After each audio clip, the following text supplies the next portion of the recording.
Hi friends, welcome to my YouTube channel. सांग माने आपण मानक डुगी गाँवी रोसई को बहुत बहुत स्वागत करुच्ची। देखंतु आज मु आपण मानक पई गोटे न्यू रेसिपी आनी बिंसी आलू मसला। देखंतु एठी मु कढ़ाई रखी देइछि, गैस ऑन करके एथिरे मु तेल ऐड करि नेछि, कंचा लंका पियाज को भी ऐड करि नेछि।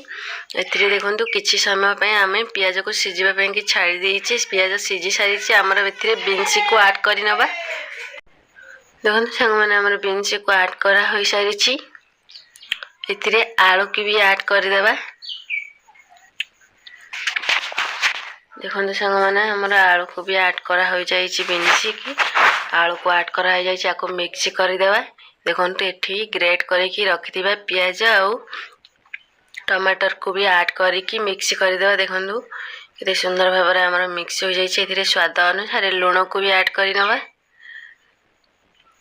इतरे आमे किछि मसला रखिचु बाहर करिकी, हल्दी गुंड, धनिया गुंड और लंका गुंड आउ किछि जीरा गुंड, आपको भी मिक्स करदेबा। सांग माने देखंतु आपण मानकु जति ए भिडियोटी भल लागिथिबो ताले सब्सक्राइब करिवे।